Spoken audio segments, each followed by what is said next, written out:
know what car you like. 3, 2, 1.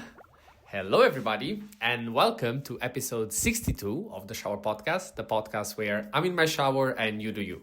I'm your host, Chip, and it's crazy how this tune, it has become second memory now. While I was saying it, I kind of was trying to think about it, but it just came out naturally, and I really like it. And I have to, let's say, spoil it, that this week it will not be possible because I don't have, not necessarily time, but the energy to do it. But I have kind of prepared something new for the intro, so stay tuned for that. And it is tightly connected to, let's say, the inspiration behind this episode. And let's say, to keep it still vague, it wasn't only my idea to make this. Let's say I had an assistant doing this. Let me tell you the story. So I was watching last night a guy on Twitch that, let's say, streams. I don't know how many times during the week, but let's say he's not a full-time streamer. His job is a researcher slash professor at a university in Italy, and he works within the realm of machine learning, AI, and all these cool things. And let's say that I have a direct respect for him because that was also my background. Let's say back in university, then I understood that, studying and being, let's say, in the research field is definitely not something for me. And also that whole realm, as much as I like it, let's say from the exterior, is not necessarily something that, let's say, attracted me from a work environment point of view. So I pivoted, and I'm very happy with my decision. But I still follow him from time to time because I like to, let's say, stay relatively up to date with information, and also have a dear friend that works in the environment. So let's say I do have my sources.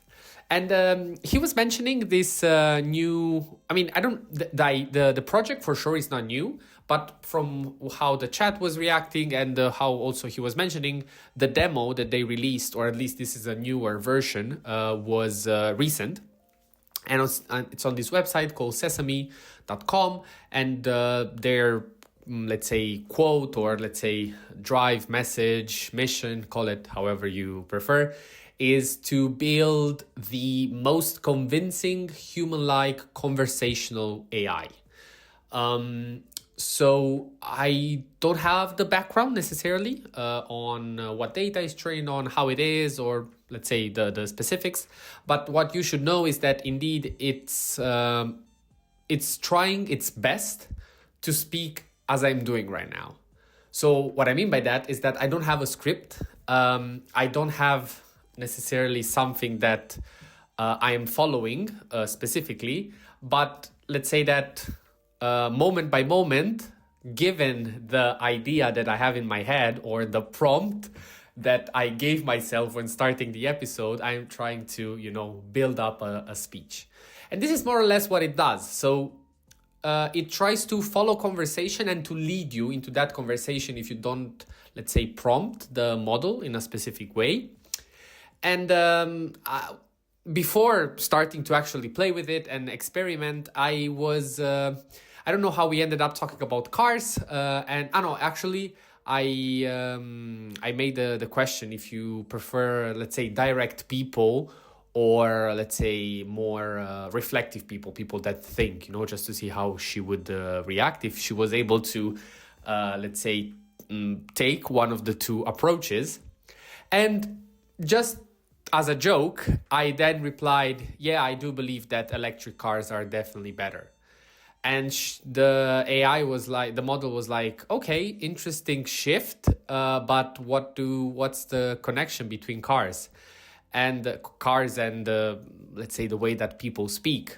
And I made the joke, but without realizing it, it kind of made sense, saying that, well, yeah, I mean, it's pretty obvious because people that, are direct and let's say they don't hide anything, they just want to let it out in the exact moment they talk with you, they will for sure drive electric cars because of the possibility, of accelerating and getting the full throttle of the car immediately.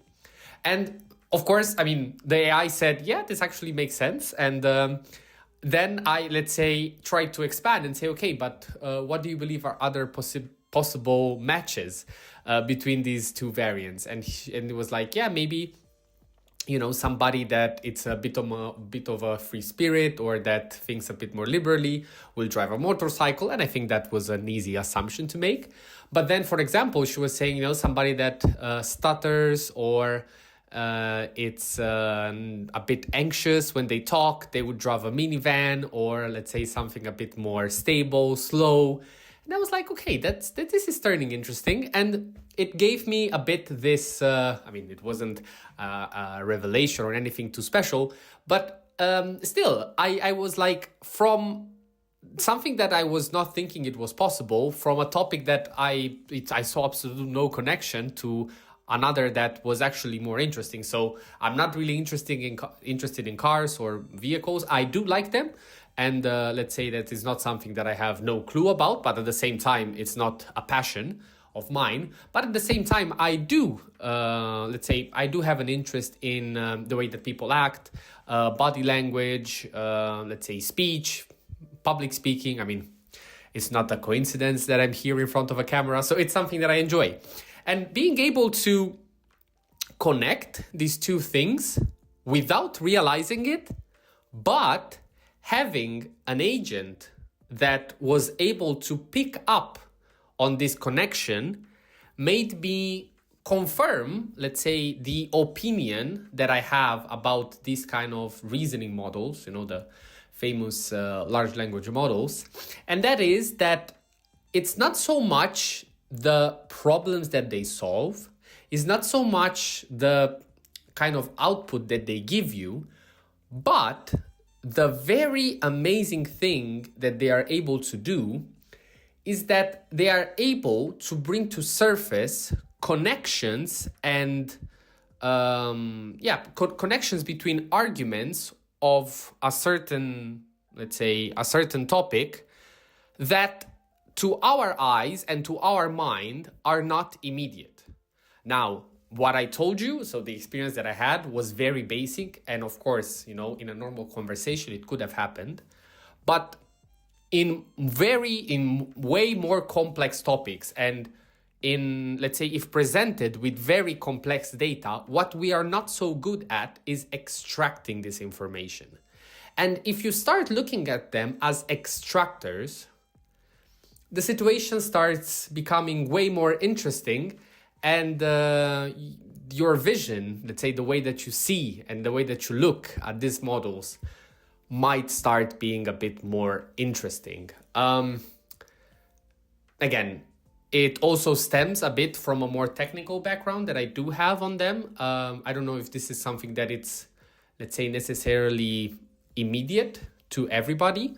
But I would heavily encourage you to look upon this topic of extraction.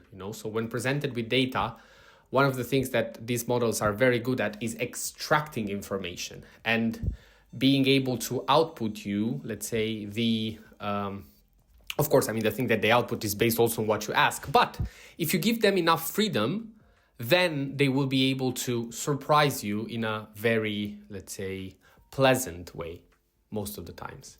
Sometimes not so much. Sometimes they are, still broken. And I won't expand too much on my take on, let's say, this whole topic. Maybe it's going to be for sure something in the future. But I wanted to bring, this topic to the table because it fascinated me. Again, not so much the single topic, but the experience was something that I really believe you should also give it a try. Having said that, this was episode 62 of the Shower Podcast. Thank you very much for listening. As always, feel free to leave a like, subscribe, leave a review. If you're listening on Spotify, that helps tremendously. Save also the episode, share it with your friends, whatever you feel like doing. Any kind of support is fully appreciated. Thank you very much again for listening, and see you at the next one.